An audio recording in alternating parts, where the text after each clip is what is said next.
Okay. Okay, everyone. Thanks for joining in on our conversation today. We are talking about why it is important to include a proper warm-up and cool down during exercise. Leading the conversation today is our very own Michelle Hodap. And there's Michelle. My name is Kendall. And so Michelle is a certified strength and conditioning specialist along with our top massage therapist. So Michelle, I'm going to turn it over to you with our first question, which is, do I really need to warm up before exercising? Oh, Kendall, I wish we were all more optimistic about our warm-ups and cool downs because they are so important. But the short answer to that question is yes, you need to warm up before exercise. If we want to get into the nitty-gritty of that, the more intense your exercise or your activity is going to be, important your warm-up is. So for example, if you think about a golfer walking up to that first tee box, they're going to need a lot of power and a lot of speed behind that opening drive. So warm-up is really important prior to that movement. Now, for you and I, maybe going for a walk around the block, that's less intense, less powerful, less speed involved, then maybe a warm-up is not as important. So think about the activity that you're planning to achieve when you're thinking about your warm-up. Also, age and pre-existing conditions. So the older you are, the more important the warm-up becomes. If you're deconditioned, the warm-up is increasingly important. Or if you have maybe a heart condition or a circulatory issue, high blood pressure, then your warm-up is going to be more important as well. So those are kind of the perks or the added things on why you would warm up. But let's talk about in general, why do we warm up? And maybe that'll give us some motivation for warming up. So warm up is exactly what the name implies. We want to increase our core body temperature. It's getting our body ready for more strenuous activity, both mentally and physically. And when we start to increase that body temperature, it's going to cue other body responses as well and prep us for the activity. It also helps to prime kind of our muscles and our ligaments and our joints. So I don't know about you, but if I sit for a long time, when I get up there, a lot of pops and cracks, and sometimes I groan a little bit. So a warm-up helps to lubricate those joints. It helps make the exercise feel better, and it's going to lower our risk of injuries. So that's a really long answer for yes, we all need to warm up before our exercise. Now, the next question is, when should I stretch? Okay, so stretching, when we think about kind of traditional stretching or static stretching, we want to do that when our body is warm, and we usually save it for the end of the workout. So just to clarify, static stretching is when we ease into that lengthening of the muscle and we hold that lengthening for about 30 to 60 seconds without bouncing. It might be a little uncomfortable, but it should never be painful. When our bodies are warm, we're actually going to stretch further, and then we can push that boundary and actually have some gains in our range of motion. The reason we don't want to stretch at the beginning of a workout is because if our bodies are not warm, then we're not going to get the same benefits. And there can actually be a little bit of decrease in our power ability after stretching. So it's best to save static stretching for the end of your workout. Mm-hmm. Now, the next thing, to talk about is more of a dynamic stretching. I'm putting in the chat box a document that we have of some dynamic stretches. And, typically with dynamics, I usually start, classes with dynamic stretches. Now, Michelle, what is a dynamic stretch? Yeah, so I kind of cringe a little bit when I hear dynamic stretch because people start to think about static stretching. So I try to use the term movement prep or a dynamic warm-up.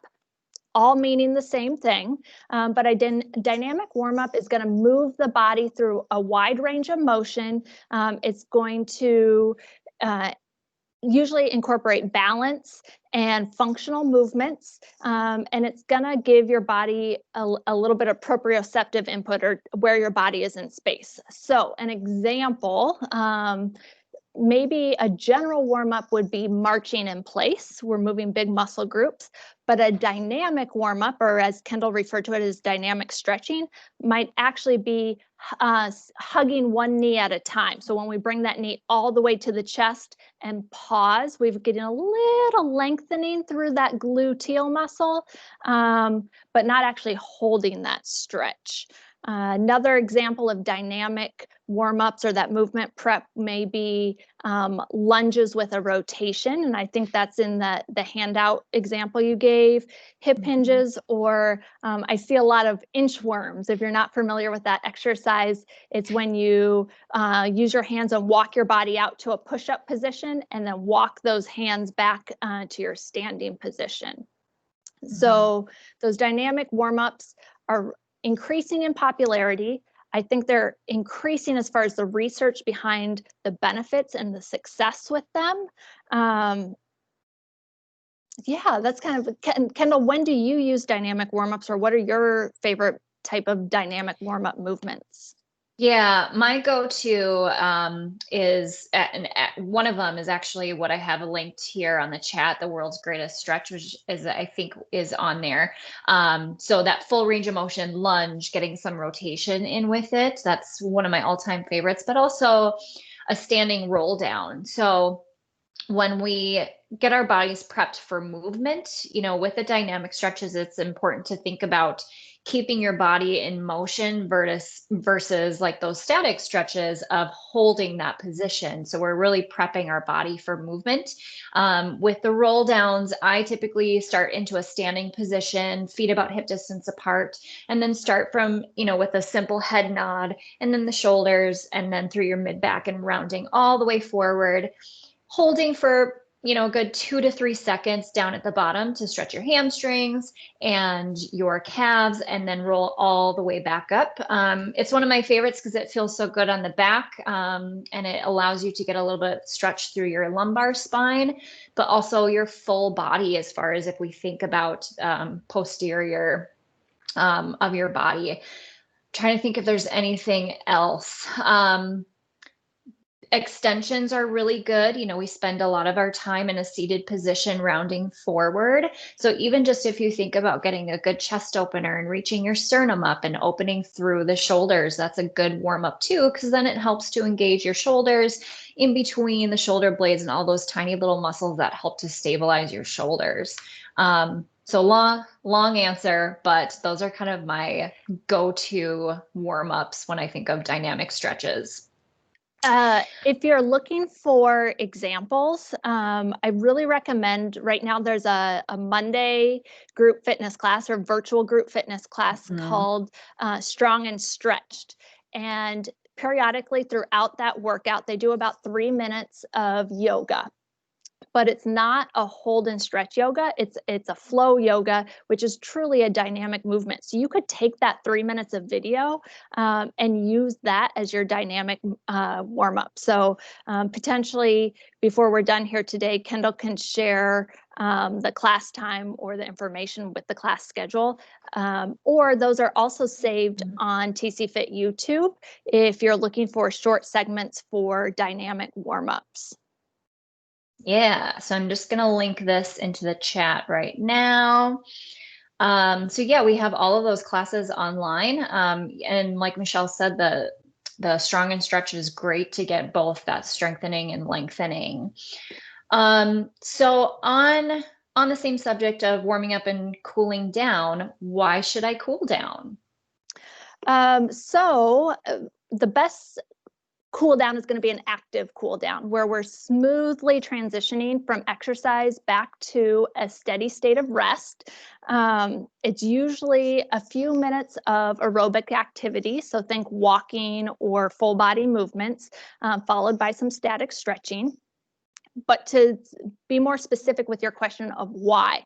So when we're exercising, our heart rate is up and we have increased circulation. And a lot of that blood flow is going to our working muscles. I think I've seen a number as high as 80 or 85% of your blood flow is going to the working muscles during exercise, versus when you're at rest, that number drops to about 20%. So an active cool down is going to give your body time to adjust and help prevent that blood from pooling in the muscles. And that becomes increasingly important again with age. If you have pre-existing conditions that influence your circulation or your heart, if you have high blood pressure, again, that cool down is going to be important to help prevent the risk of some negative cardiac outputs after exercise. Also, if your exercise has been very intense, so maybe you've been sprinting on the bike or doing some cardio kickboxing, then the cool down is going to become increasingly important. Mm-hmm.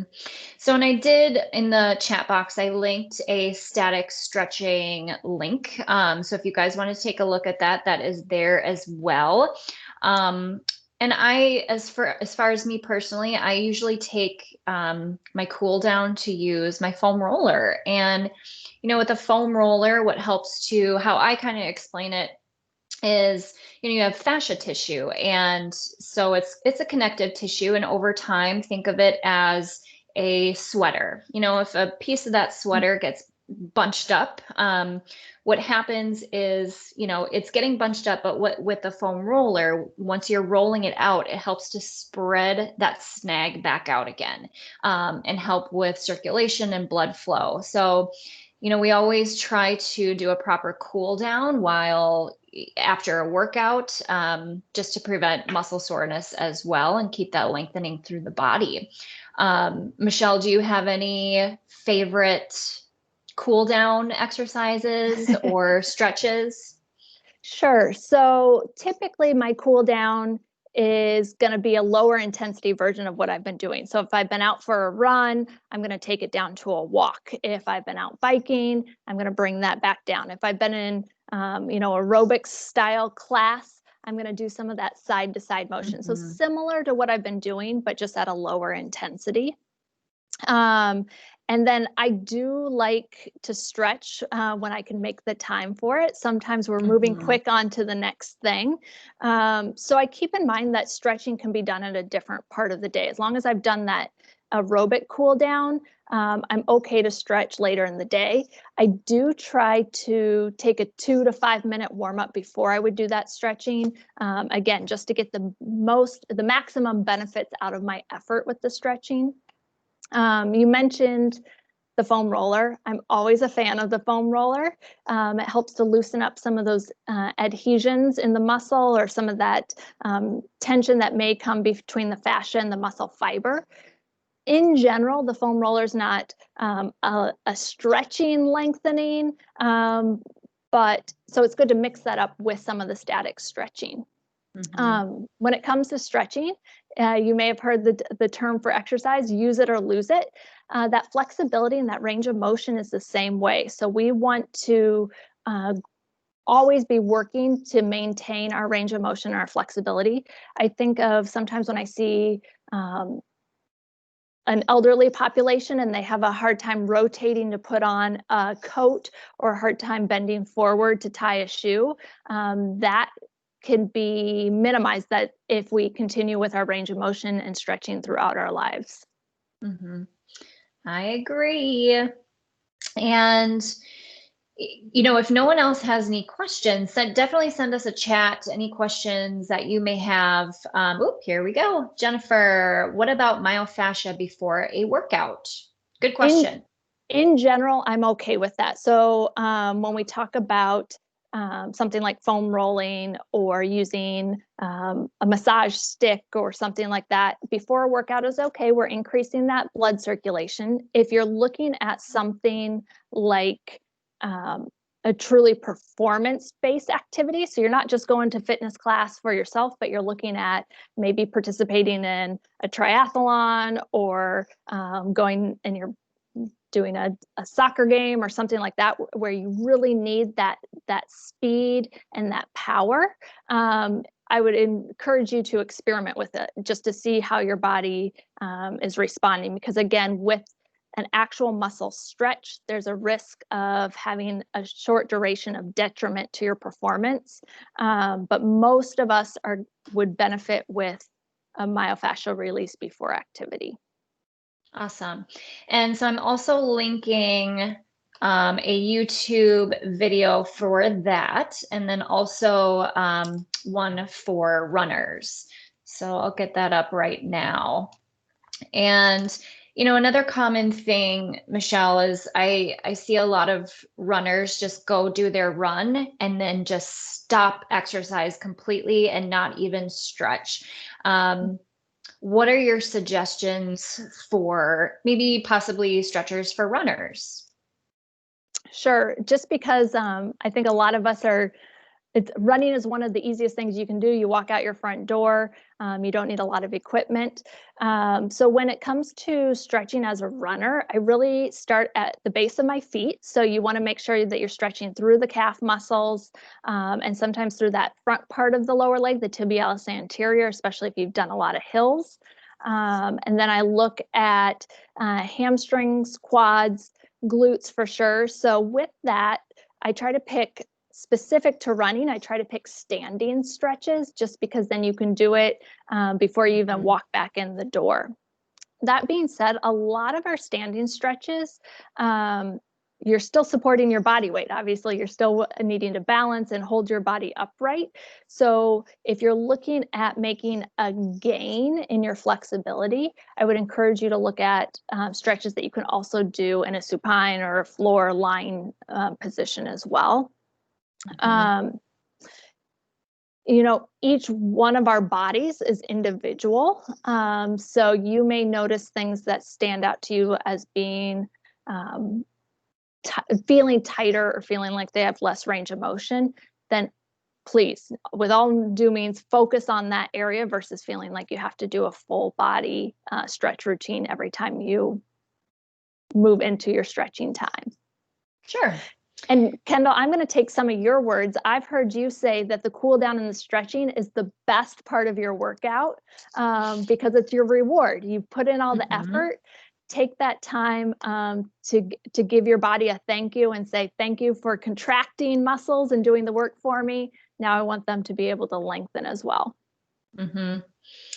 Love it. Now, as far as sweating, if we talk about let's say RPE, rates of perceived exertion, how intense your workout is, why do I keep sweating even after my workout? So sweating is a natural response, and it's one of the mechanisms your body uses to maintain a natural core body temperature. So when you exercise and those muscles move, they produce heat. If we did not have a cooling mechanism, you would very quickly overheat and have to stop the exercise. So sweating and the evaporation from the sweat is working to cool your core body temperature. So how do you stop sweating? You want to sweat during your workout. A cool down, so time and duration, will help pause or end that sweating. If you're looking to speed up that process, standing in front of a fan is going to enhance the evaporation. So that would help bring your core body temperature down sooner or quicker. You could take a cold shower. You could drink ice water. Actually putting that cool temperature into your body will help decrease your core body temperature. You could also look at applying an ice pack to your neck or areas where you have a lot of circulation. All of these are, again, ways to try to decrease your core body temperature. But in general, sweating is a good thing. It's supposed to happen, so keep that in mind.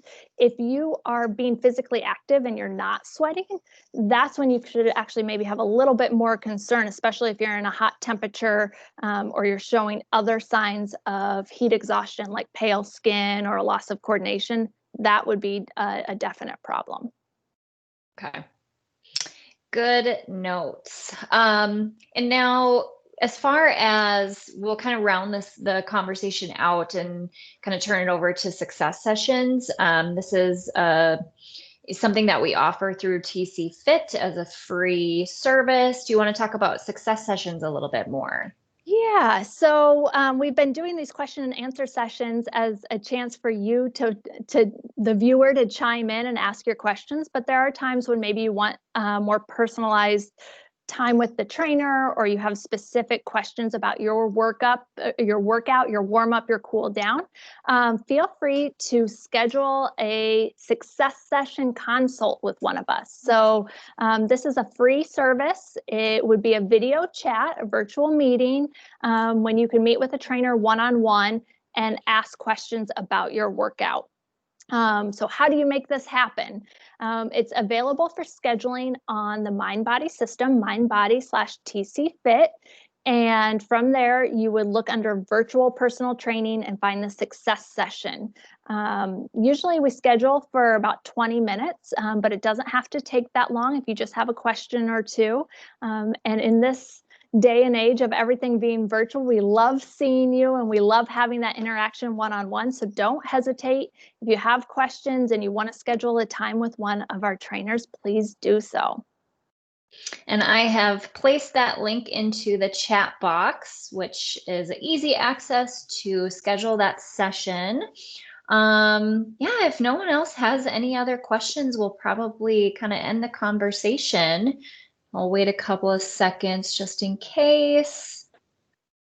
Okay, well, don't forget, a friendly reminder, TC Fit is live streaming group fitness classes Monday through Thursday, and you can find these links at the Champions homepage events page. Or if you haven't joined our Monday emailing list, we send that information out along with the meeting notices and the Zoom IDs.